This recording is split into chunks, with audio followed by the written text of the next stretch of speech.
Shalom, Shalom. Shalom. puji Tuhan pemirsa The Safe Ministry dimanapun berada.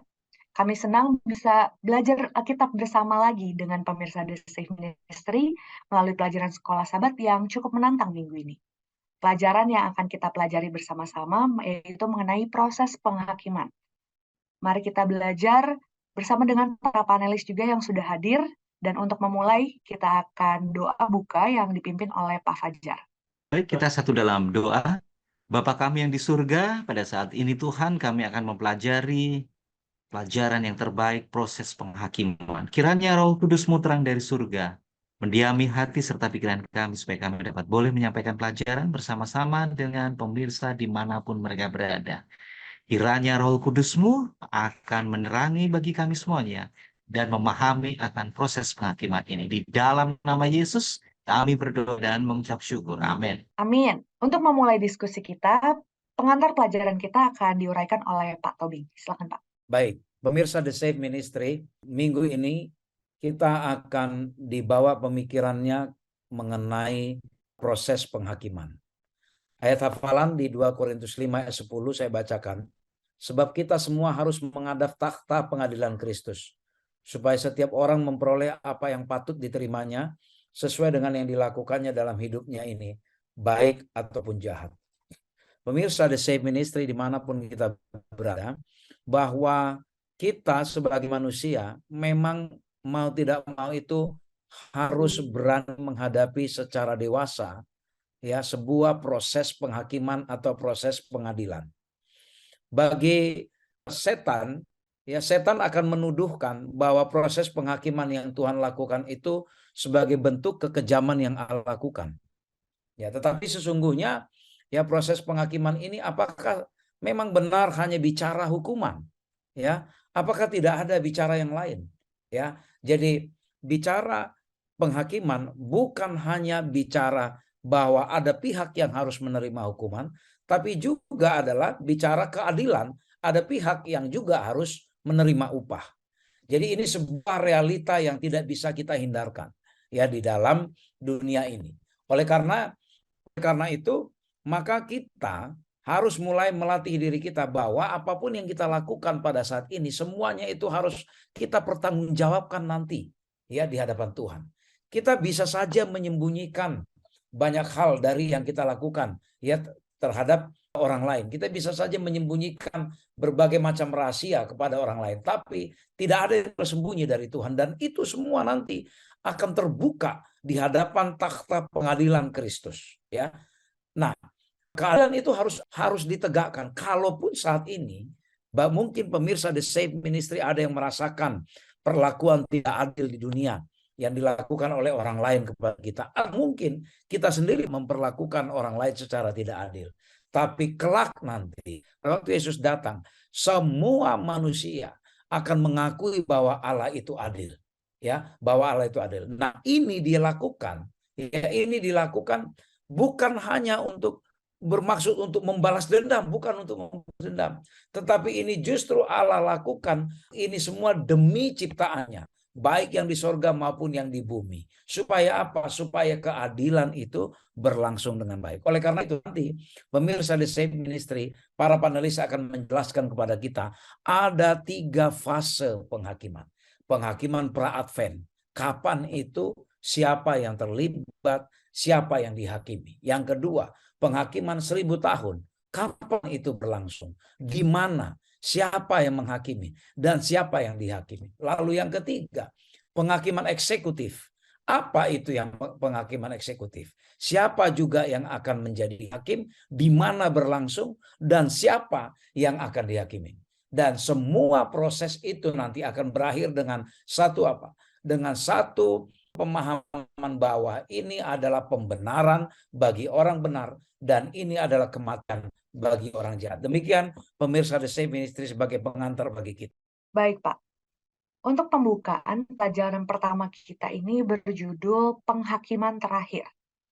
Kita akan sama-sama dengarkan uraiannya yang akan dibawakan oleh Pak Adri. Silakan Pak. Baiklah, shalom para pemirsa dimanapun saudara berada. Jadi masukan atau pertanyaan dari Beatrix ini memang ada ayat dasar yang saya akan bacakan. Dan ini merupakan satu tantangan, karena tadi saya sudah uraikan bahwa Roh Kudus itu penting bagi saya dan saudara, sehingga cara memilih kita sudah jelas. Bila mana kita mengundang kuasa Roh Kudus, maka ayat yang saya akan bacakan yang ditulis oleh Rasul Paulus dalam buku 2 Korintus 5 ayat 10 bisa diterjemahkan bagi saya dan saudara dan juga para pemirsa dimanapun saudara berada. Ayatnya berbunyi sebagai berikut. Sebab kita semua harus menghadap takhta pengadilan Kristus, supaya setiap orang memperoleh apa yang patut diterimanya, sesuai dengan yang dilakukannya dalam hidupnya ini, baik ataupun jahat. Didukung oleh 1 Raja-Raja 8 ayat 32 juga. Maka engkau pun kiranya mendengarkannya di sorga, dan bertindak serta mengadili hamba-hambamu, yakni menyatakan bersalah orang yang bersalah dengan menggunakan perbuatan kepada orang itu sendiri, tetapi menyatakan benar bagi orang yang benar dan memberi apa? Memberi pembalasan kepadanya yang sesuai dengan kebenarannya. 1 Raja-Raja pasal 8 ayat 32. Lebih jelas dikatakan sebagai berikut bahwa mengapa beberapa ayat ini sangat penting. Mengarah kepada pemikiran di dalam beberapa ringkasan. Dikatakan bahwa penghakiman memiliki sisi positif, ya. Dapat dijelaskan tadi oleh 2 ayat.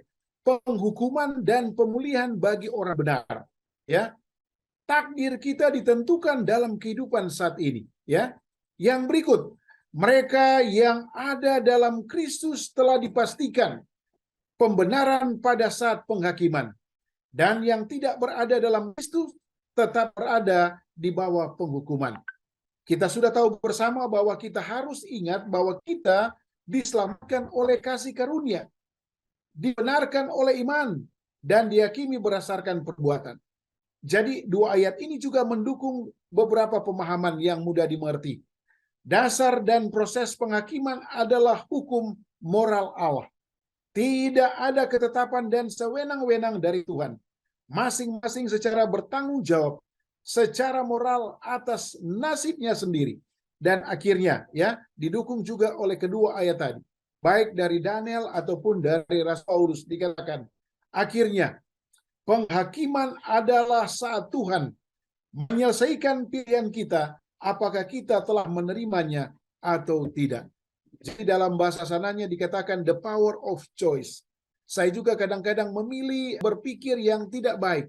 Tetapi puji Tuhan, dengan mempelajari topik yang luar biasa ini, saya lalu mengundang Parakletos, mengundang Roh Kudus untuk Tuhan, tolong saya. Secara horizontal dengan manusia, ya saya harus buat pilihan. Dan tentunya pilihan yang membuat orang lain dari tidak senang, membuat mereka senang untuk hari esok. Ya, banyak sekali obligation dalam bahasa Inggris. Obligation, kewajiban yang harus kita penuhi. Tapi kita selalu meminta, ini juga satu pelajaran. Ya, istilah secara manusia, penghakiman itu ada juga image dari orang lain terhadap kaunang ataupun teman-teman yang lain. Namun pelajaran kita pada saat ini adalah mengandung arti vertikal. Artinya bahwa Allah telah memberikan beberapa ayat yang luar biasa. Akhirnya kita membuat pilihan berdasarkan apa yang kita belajar dari firman Allah, menentukan keselamatan kita di hari esok. Karena Yesus katakan dalam beberapa versi perjanjian, akulah jalan, kebenaran, dan hidup. Jadi yang menarik di sini adalah hubungan penghakiman dan kebenaran. Ya, ini adalah hal yang menarik.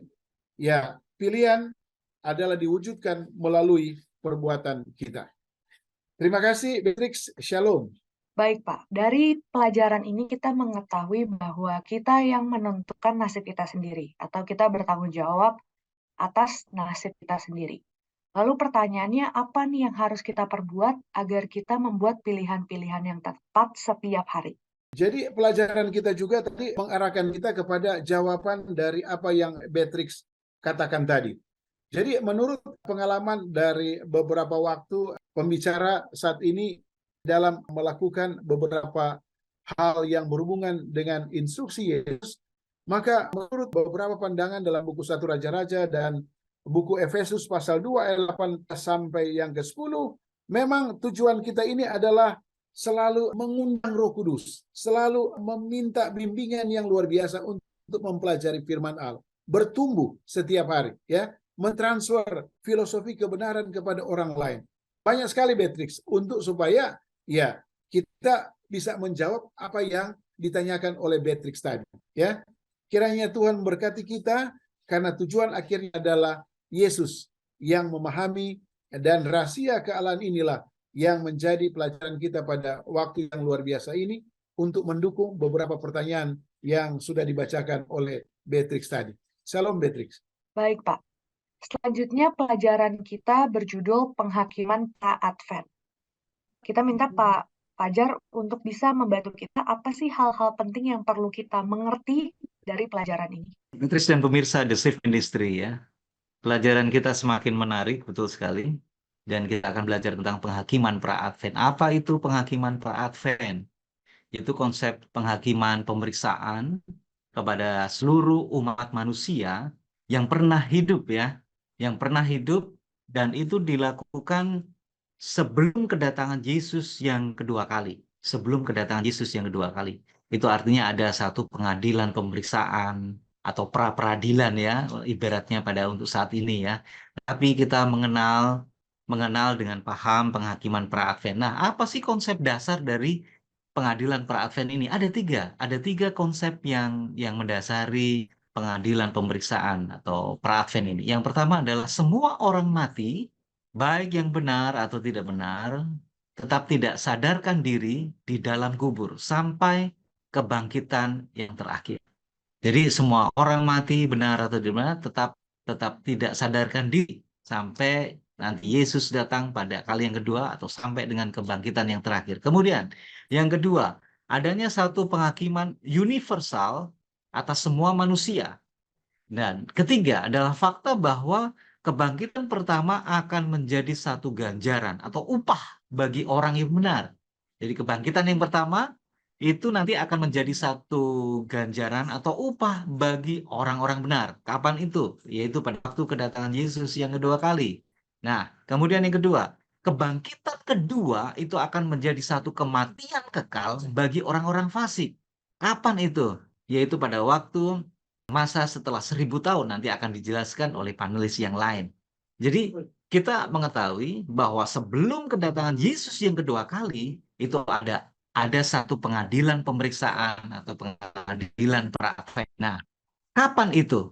Kapan waktunya pengadilan pra-advent itu akan dilakukan? Nah, ini berkaitan sekali dengan kitab Daniel. Di dalam Daniel pasal 8 ayat 14, di situ dijelaskan bahwa sampai lewat 2300 petang dan pagi, maka tempat kudus itu akan dipulihkan dalam keadaan yang wajar. Kapan itu? Nah, saya secara singkat menjelaskan bahwa akhir daripada 2300 petang dan pagi itu sekitar tahun 1844. Artinya bahwa tahun 1844 Yesus yang kita percaya bahwa dia sudah berpindah dari bilik yang suci ke bilik yang maha suci, dia melakukan tugasnya sebagai imam besar. Disitulah pengadilan pra-advent itu mulai dilakukan. Tahun 1844 itu sendiri. Nah, siapa yang nanti yang akan diadili? Tentunya dari semua umat manusia yang pernah hidup dari Adam sampai untuk saat ini. Dan itu menjadi satu sukacita bagi kita, ya, karena itu akan ditentukan. Itu akan menentukan mereka yang percaya kepada Tuhan, mereka yang memiliki kehidupan benar, itu sudah akan disediakan. Dan mereka yang percaya kepada Tuhan Yesus sudah akan ditentukan, disediakan satu jaminan mereka akan tetap berada di dalam buku kehidupan. Bagi mereka yang tidak percaya kepada Tuhan, kehidupan mereka itu tidak sesuai dengan, tidak selaras dengan kehidupan daripada kehendak Allah, maka mereka tetap berada di dalam kitab kematian. Nah, baik, Beatrix dan pemirsa The Safe Ministry, tentunya setelah pengadilan pra-advent ini, kita nanti tentunya akan mengetahui siapa yang akan diselamatkan dan siapa yang tidak akan diselamatkan. Demikian, Beatrix. Baik, Pak. Berarti penghakiman itu sedang berlangsung di surga ya, Pak, saat ini? Iya, untuk saat ini sedang berlangsung di dalam kerajaan surga. Kalau gitu pertanyaannya nih, Pak, apa yang seharusnya cara hidup kita di bumi mengetahui hal ini, Pak? Kalau kita mengetahui saat ini sedang berlangsung pengadilan pra-advent atau pra-peradilan untuk kehidupan kita, tentunya kita mesti harus menjaga kehidupan kita itu selaras dengan kehendak Tuhan. Apa yang harus kita lakukan, cara hidup kita, lifestyle kita, itu tetap terhubung dengan Tuhan, tetap kita berserah. Saya senang sekali Pak Adri tetap bersemangat untuk melakukan jangkauan keluar, outreach. KPK, saya dengar itu banyak sekali jiwa-jiwa jiwa-jiwa yang diselamatkan, dibaptiskan di jemaatnya. Ini luar biasa sekali ya, puji Tuhan. Nah, semangat itu yang mestinya harus ada di dalam diri kita, di dalam penantian. Kita tidak tahu apakah kasus kita itu akan muncul untuk saat itu. Artinya, memang di pengadilan pra-advent ini kita itu in absentia, kita tidak hadir, kita hanya diwakili by name. Dan siapa pembela kita? Pembela kita adalah Yesus.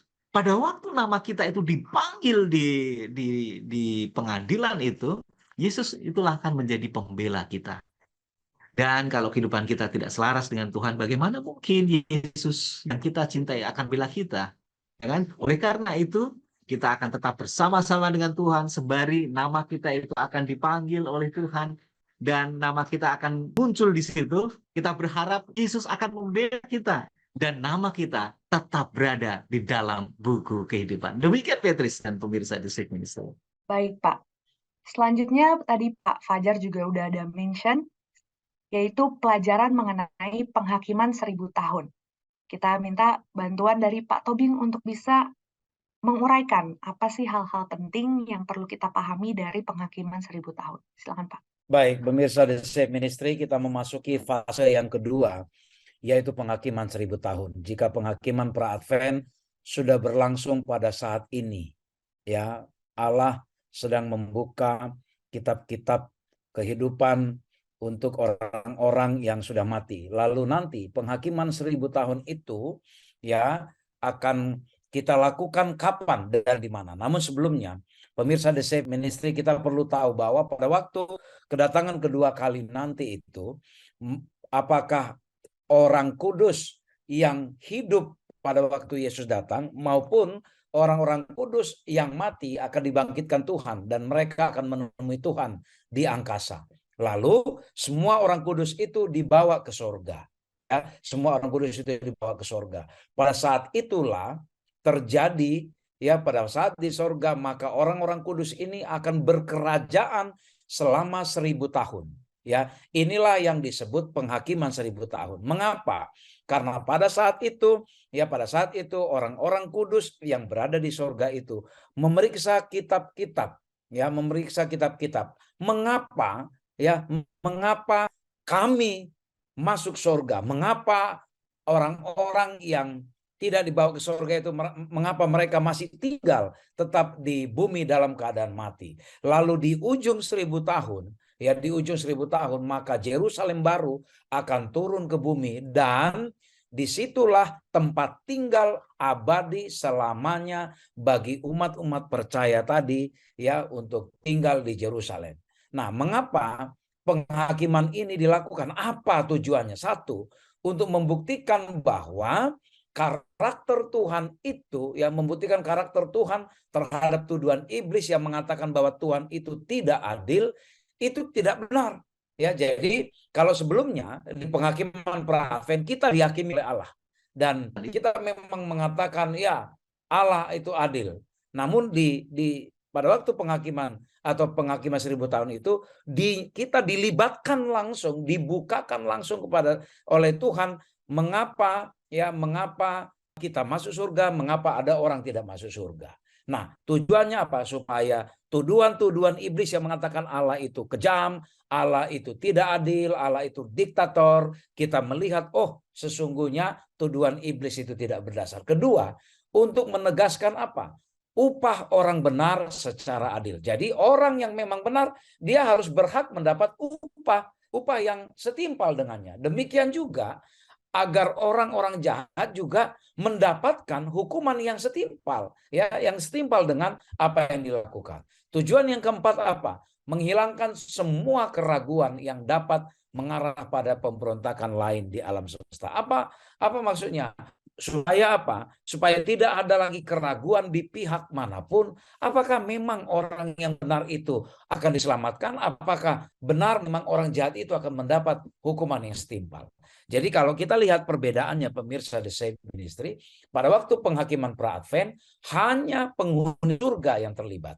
Di penghakiman 1000 tahun ya, yang terhadap orang-orang jahat dan malaikat jahat, orang-orang kuduslah yang terlibat, yang berpartisipasi, memeriksa itu semua. Nah, proses ini dilakukan untuk apa? Memberi kesempatan bagi orang kudus menilai ya catatan surgawi itu apakah benar atau tidak, dan melihat betapa Tuhan itu memperlakukan semua ciptaannya itu dengan adil untuk semua kasus. Dan nanti kita akan mengakui memang Tuhan itu benar adil. Jadi kita nanti akan menjadi hakim selama 1000 tahun ketika kita berada di sorga nanti. Demikian pemirsa The Safe Ministry. Baik Pak, seperti yang sudah dijelaskan tadi bahwa manusia itu akan menjadi hakim selama periode 1000 tahun. Tapi mengapa ketika di dunia manusia ini sering menghakimi sesamanya, Pak? Nah, terima kasih. Ini adalah perilaku yang kebablasan. Ya, perilaku yang kebablasan. Sebenarnya Tuhan sudah kasih waktu nanti selama 1000 tahun kita sebagai hakim. Tapi kita kebablasan, masih sesama manusia, kita masih sama-sama berdosa, yang sama-sama belum tahu masa depan kita seperti apa. Kita sering menjadi hakim kepada orang lain. Kita sering dengan mudahnya menyatakan dosanya orang lain seolah-olah kita sendiri benar. Padahal kadangkala karena dosa kita saja belum ketahuan, dosa orang lain yang sudah ketahuan lalu kita dengan mudah menjadi hakim. Nah, pertanyaan ini sekaligus renungan bagi kita. Jangan mendahului keputusan Tuhan.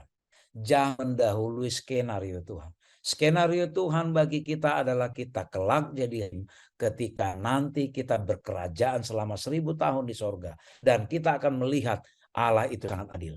Jangan kita mulai sekarang menghakimi orang lain. Biarkan itu waktunya Tuhan. Sekarang adalah waktunya penghakiman pra-advent. Sekarang adalah waktunya penghuni sorga yang menjadi hakim bagi kita sesama. Dan demikian, Saudari Beatrice dan pemirsa. Baik Pak, sebelumnya kita sudah dijelaskan mengenai penghakiman 1000 tahun. Sekarang ada yang namanya penghakiman eksekutif. Kita minta bantuan dari Pak Adri untuk bisa menguraikan mengenai hal ini. Apa ini penghakiman eksekutif, Pak? Luar biasa penulis dari pelajaran ini memberikan topik kata eksekutif ya.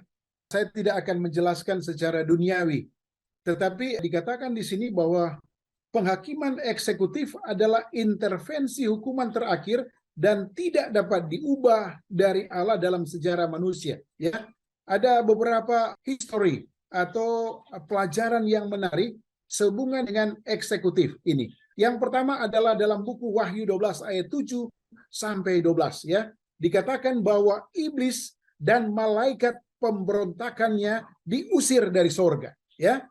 Yang kedua adalah pengusiran Adam dan Hawa dari Taman Eden, Kejadian pasal 3. Yang berikut air bah, Kejadian 6 ayat 8. Kehancuran Sodom dan Gomora, Kejadian pasal 19. Dan yang terakhir adalah kematian anak sulung di Mesir, Keluaran 11 dan 12. Mengartikan bahwa ada langkah-langkah proaktif yang Allah sudah berikan kepada beberapa case tadi. Sehingga dikatakan jadi tidak mengherankan bahwa akan ada penghakiman eksekutif orang jahat juga pada akhir sejarah manusia. Jadi ringkasan dari kata penghakiman eksekutif ini adalah sebenarnya sangat simplified, sangat mudah dimengerti. Bahwa Allah berulang-ulang di dalam momen-momen tertentu untuk mengamarkan ya, baik iblis, Adam dan Hawa sampai di kasus Mesir, supaya manusia ini bisa melihat kepada Allah. Yang saya katakan teokrasi pada beberapa pelajaran yang lalu. Sangat mudah. Namun didukung oleh pena inspirasi, manuskrip rilis jilid 12 halaman 208. Dikatakan bahwa kebaikan dan panjang sabar Tuhan, kesabaran dan kemurahannya yang diberikan kepada umatnya tidak akan menghalangi dia untuk menghukum orang berdosa. Karena berdosa ini adalah sebenarnya sama dengan Adam dan Hawa. Sama dengan kaunang yang penuh dengan dosa. Tetapi bedanya adalah pelajaran sebelumnya, mengatakan kepada saya dan kita semua, mari kita memilih untuk mengikuti Yesus. Ya, dikatakan bahwa penjahat yang melanggar hukum Allah yang kudus. Kita lihat kasus di salib, bagaimana seorang penjahat yang luar biasa, dia katakan, Yesus ingatlah akan aku. Luar biasa pengalaman ini. Yang diampuni hanya melalui pengorbanan besar yang dia buat dalam memberikan anaknya untuk mati bagi yang bersalah, karena hukumnya tidak berubah untuk mendikte Allah. Ini kata mendikte ini sangat penting. Ada proses adjustment, penyesuaian, ada proses rekonsiliasi, ada proses amaran, ada proses hati-hati, ada proses kedamaian. Banyak sekali aspek positif. Sahabat-sahabat para pemirsa, pelajaran ini sangat mudah. Mari kebenaran-kebenaran dari Yesus. Kalimat-kalimat yang proaktif dari firman Allah yang sebenarnya sudah dilakukan. Hanya mindset, ya, dalam bahasa ilmu manusia, mindset ini yang kadang-kadang membuat Kaunang dan teman-teman yang lain juga jatuh ke dalam dosa, baik dalam perjanjian dan banyak sekali dosa. Nah, itulah sebabnya kalau kita pertahankan itu dan tidak ada solusi, maka penghakiman eksekutif itu akan terjadi bagi Kaunang juga, ya, sebagai pembicara, bagi Kaunang, ya, bukan orang lain. Itulah sebabnya banyak sekali amaran Yesus yang tadi kita sudah bacakan ataupun sudah terjemahkan dengan bahasa positif. Marilah kita mengarahkan pikiran kita, selalu merendahkan hati kita kepada Yesus seperti seorang pencuri tadi yang ada di samping Yesus di atas kayu salib. Dan bahasa yang luar biasa dari Yesus, hari ini juga engkau bersama dengan aku di Firdaus. Hanya butuh dua hal, kerendahan hati dari seorang penjahat ini dan ucapan yang proaktif. Para pemirsa, marilah kita merendahkan hati. Karena di dalam catatan ini, Yesus langsung tergerak. Kerendahan hati, dan yang kedua, berani untuk berbicara dengan Yesus. Supaya kita tidak kena dampak seperti penghakiman-penghakiman eksekutif yang tadi saya sudah bacakan secara berurutan. Dan inilah momen yang paling pas para pemirsa untuk saat ini. Jam yang diberkati ini. Pada saat Anda mendengarkan nasihat ini, jangan keraskan hatimu. Kaunang juga kadang-kadang menyadari, Tuhan ampuni dosa saya.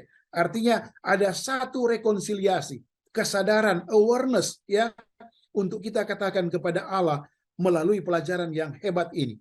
Karena hari ini menentukan masa depan kita. Saya katakan tadi, itu adalah bentuk kasih Allah, dan hanya kasih Allah yang menuntut keadilan juga. Shalom para pemirsa dan sahabat-sahabat dimanapun. Terima kasih Beatrix sudah menekankan tentang penghakiman eksekutif. Kiranya dapat menjadi berkat keselamatan bagi para pemirsa dimanapun saudara dan saudari berada. Shalom Beatrix. Baik Pak, saya ada pertanyaan dan ini juga mungkin pertanyaan yang dari pemirsa The Safe Ministry seperti keluarga Shalin Bulurditi, keluarga Daniel Gantul, dan keluarga Jose Lolowang. Apa yang terjadi jika Tuhan tidak melaksanakan penghakiman eksekutif ini? Sebenarnya ini para pemirsa ini rahasia Allah, ya. Tetapi enaknya ada beberapa ayat yang kita sudah baca tadi berulang-ulang, ya. Saya percaya rahasia kealahan ini dapat menjawab, ya, beberapa pertanyaan tadi secara analisa lebih dalam. Bahwa konsep kealahan ini adalah kasih. Jadi pelajaran yang lalu kita sudah belajar jenis-jenis kasih, ya. Ada eros, ada phileo, tetapi inilah bentuk kasih agape di mana Yesus sudah mati untuk saya dan saudara. Nah, inilah yang bisa menjawab cara pandang atau pertanyaan secara general dari mana saja, bukan saja dari beberapa saudara tadi, karena Dewan Musyawarah Allah ini telah mengutuskan Yesus Kristus untuk menjadi dorongan kasih agape bagi setiap manusia.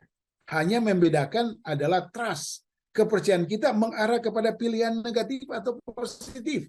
Nah, inilah yang sedikit mendalam, dan saya yakin marilah kita berdoa terus, karena pelajaran ini adalah pelajaran yang misteri menurut Kaunang, dan hanya Allah, Yesus Kristus, dan Roh Kudus yang sanggup menuntun saya dan saudara untuk dapat memasukkan beberapa ayat nasihat yang brilian tadi untuk menjadi growth, pertumbuhan bagi saya dan saudara untuk memilih yang benar, bukan terhadap penghakiman eksekutif yang sudah dibacakan berulang-ulang tadi. Shalom para pemirsa, dan terima kasih Beatrix masukan pertanyaan yang positif. Shalom. Baik, terima kasih Pak. Selanjutnya tidak kalah menarik, pelajaran kita membahas kematian kedua. Kita minta Pak Fajar untuk bisa menguraikan hal-hal yang perlu kita pahami dari pelajaran ini, Pak. Nah, Beatrice dan pemirsa The Safe Ministry ya, kita masuk tentang mempelajari tentang kematian yang kedua. Apa yang dimaksud dengan kematian kedua? Dan ini buat untuk siapa kematian kedua ini? Pertama, memang ada kematian yang pertama, kebangkitan pertama, kemudian ada kebangkitan kedua, dan sekarang kematian yang kedua. Apa yang dimaksud ini semuanya ya? Tentunya Tuhan memimpin sejarah manusia menuju klimaks akhir zaman. Jadi ini fase setelah masa 1000 tahun, fase setelah kita semua yang menjadi hakim ya, seperti yang dijelaskan oleh panelis Saudara Alvin, kita sudah membuktikan bahwa ada satu keadilan yang dimiliki oleh Allah. Nah, saatnya bagi kita akan dilakukan satu eksekusi. Nah, itu kapan? Yaitu pada waktu masa 1000 tahun itu berakhir, di mana Yerusalem itu turun di surga.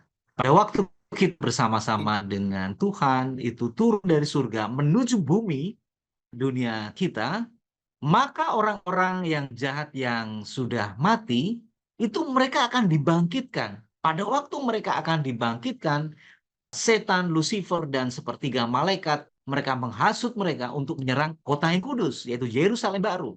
Namun, apa yang dilakukan? Karena kita semuanya tahu, ada satu api yang muncul dari surga, menghanguskan mereka. Itulah yang dinamakan lautan api. Dan mereka mengalami kematian yang kedua. Nah, kita akan coba baca dalam Wahyu 20 ayat yang ke-14 ya. Wahyu 20 ayat 14.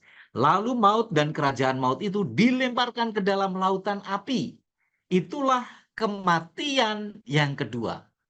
Jadi kematian yang kedua untuk siapa? Untuk orang yang jahat ya, yang dibangkitkan, kemudian mereka akan dihanguskan ke dalam lautan api. Ayat 15, dan setiap orang yang tidak ditemukan namanya tertulis di dalam kitab kehidupan, itu ia dilemparkan ke dalam lautan api. Jadi sangat jelas sekali di sini ya, bahwa kematian kedua itu merupakan ganjaran bagi orang-orang yang jahat yang tidak mengakui Yesus, mereka yang memiliki satu perbuatan yang tidak sesuai dengan kehendak Tuhan, dan nama-nama mereka itu berada di dalam kitab kematian. Dan mereka memiliki catatan-catatan yang dicatat oleh malaikat surga di dalam catatan-catatan, kitab catatan surga ya. Sehingga nama mereka tetap berada di dalam kitab kematian. Nah, puji Tuhan, kita memiliki Tuhan atau Yesus, ya dia adalah hakim yang adil bagi kita. Tentunya dia akan sudah membuat satu keputusan yang adil, memberikan keabadian, kekekalan bagi orang benar. Di situ ya, kita akan memperoleh satu kehidupan keabadian bagi orang benar dan kehancuran atau kebinasaan bagi orang yang jahat. Sangat jelas sekali ya. Keabadian bagi orang yang benar dan kehancuran kekal bagi orang-orang yang jahat. Demikian Beatrice dan pemirsa The Safe Ministry. Baik Pak, dari pelajaran ini ada pertanyaan nih Pak. Bagaimana Ya, gimana? agar kita tidak suka menyalahkan orang lain, karena ternyata nasib kita itu ditentukan oleh pilihan kita sendiri. Iya, betul sekali ya. Kadang-kadang kita mungkin menyadari karena kita sebagai manusia ini pertanyaan aplikasi ya untuk pelajaran kita ini. Kadang-kadang kita menyalahkan orang lain.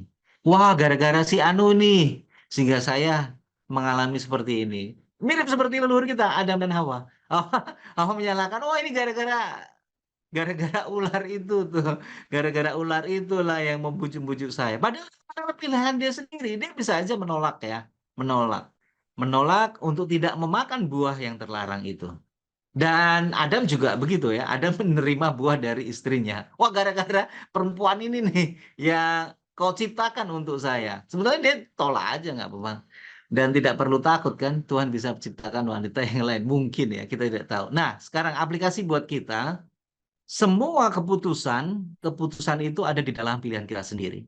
Jadi malaikat-malaikat surga itu mencatat keputusan yang kita lakukan setiap hari. Mencatat semua perbuatan-perbuatan baik kita, perbuatan-perbuatan jahat kita selama kehidupan kita. Itulah yang menjadi satu dasar di pengadilan nanti, menjadi bahan pertimbangan dalam pengadilan perayaan. Tapi kita ingat, oleh karena kita diselamatkan oleh kasih karunia, kita percaya kepada Tuhan, meskipun perbuatan kita mungkin itu sangat jahat sekali, catatan kita mungkin terlebih banyak jahatnya daripada baiknya. Tapi ingat, seperti yang disampaikan panel saudara, bahwa orang jahat yang di samping Yesus itu perbuatan mungkin tidak seimbang, yang lebih banyak jahatnya daripada baiknya. Tapi dia percaya, pada waktu kita percaya bahwa dialah yang jadi sumber keselamatan, dan kita mengambil pilihan untuk memilih Yesus, itulah yang paling utama.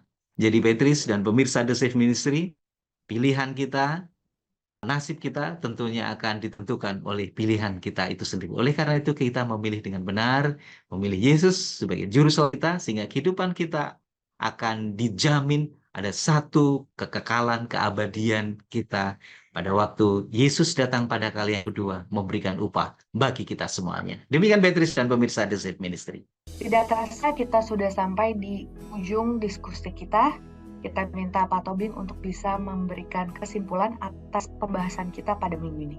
Baik, pemirsa The Safe Ministry, pusat pelajaran kita atau inti yang sangat filosofis dari pelajaran kita di dalam satu minggu ini ada di pelajaran hari Minggu, yaitu bahwa kita diselamatkan oleh kasih karunia dan kita dibenarkan oleh iman dan dihakimi berdasarkan perbuatan.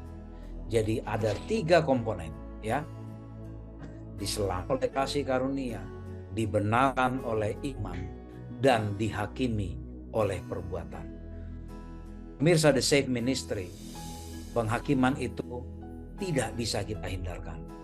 Itu adalah cara yang paling adil yang Tuhan harus tegakkan agar orang yang benar mendapat upah yang layak, agar orang yang jahat, yang menolak kasih karunia Tuhan, yang menolak berimankan kepada Tuhan, tentu yang tidak berperilaku sesuai dengan apa yang diinginkan Tuhan, mereka harus mendapatkan hukumannya. Oleh karena itu pemirsa The Safe Ministry, mari jangan buang-buang waktu. Penghakiman sedang berjalan. Nasib kita yang kita akan terima di kelak kemudian hari ditentukan dari penerimaan kita pada hari ini terhadap kasih karunia Tuhan. Ditentukan oleh penerimaan kita terhadap iman kita kepada Yesus. Dan juga dinyatakan melalui perbuatan kita yang kita lakukan setiap hari. Kalaupun sekarang berbagai macam Tuhan yang mengatakan Allah kejam, Allah jahat, Allah tidak adil, mengapa harus ada penghukum? Tapi pada waktunya nanti semua akan mengakui bahwa Allah adalah adil dan benar. Apalagi ketika kita dihadapkan kepada penglihatan akan Golgota. Ketika kita dihadapkan kepada korban di dalam Golgota itu. Semua penghuni surga akan mengakui bahwa Allah adil. Dan semua yang jahat tidak sanggup melihat kemuliaan Allah. Tidak sanggup melihat bagaimana betapa besar kasih Allah ya akan dunia yang mereka sudah tolak itu. Pemirsa The Safe Ministry, pelajaran minggu ini sangat baik bagi kita. Mari 3 komponen tadi jangan kita sia-siakan. Kita diselamatkan oleh kasih karunia, dibenarkan oleh iman, dan kita dihakimi oleh perbuatan kita. Mari kita jaga agar kita selalu beriman kepada Tuhan, agar perbuatan kita ketika dihakimi Tuhan dapati benar. Kiranya Tuhan memberkati kita. Terima kasih para panelis dan terima kasih pemirsa The Safe Ministry dimanapun berada. Kita berharap pemirsa The Safe Ministry mendapatkan inspirasi baru atas penghakiman dan keadilan Allah. Kita akan tutup di dalam doa yang akan dipimpin oleh Pak Tobing. Kita berdoa. Ya Allah Bapa di sorga, terima kasih Tuhan karena hanyalah oleh kasih karunia kami diselamatkan. Dan hanyalah melalui iman kami Engkau benarkan ketika di kedatangan-Mu nanti Tuhan, Engkau akan menghakimi kami berdasarkan perbuatan kami. Ya Bapa di surga, biarlah jangan kami menyia-nyiakan kasih karunia yang Tuhan sudah karuniakan bagi kami. Biarlah itu kami terima di dalam iman kami kepada Yesus, agar itu nyata melalui perbuatan kami, sehingga ketika Engkau datang sebagai Raja dan Hakim yang adil untuk menghakimi kami, Engkau dapati kami bahwa kami pantas untuk Engkau dudukkan di kerajaan surga yang Tuhan sudah sediakan bagi kami. Demikian juga biarlah kami menjadi terang bagi sesama kami, agar semakin banyak Tuhan yang menerima Engkau sebagai juru selamat pribadinya dan menerima keselamatan berdasarkan kasih karunia-Mu, berimankan kepada Kristus, dan perbuatannya pun benar di hadapan Tuhan. Kami serahkan hidup kami ke tangan-Mu Tuhan. Mohon ampun akan pelanggaran dan dosa kami perbuat, dalam nama Yesus kami sudah berdoa. Amin. Amin. Sungguh luar biasa berkat dan sukacita yang kami rasakan atas pelajaran kita minggu ini. Tentunya kami berharap pemirsa The Safe Ministry juga merasakan hal yang sama. Kami ingatkan juga untuk pemirsa The Safe Ministry untuk bisa tinggalkan komentar dengan video kami dan juga langganan di channel The Safe Ministry. Sekali lagi kami ucapkan terima kasih pemirsa The Safe Ministry dimanapun berada, dan produser kami Bapak Simon Rumanti. Tuhan memberkati kita. Shalom. Shalom. Shalom. Tuhan memberkati.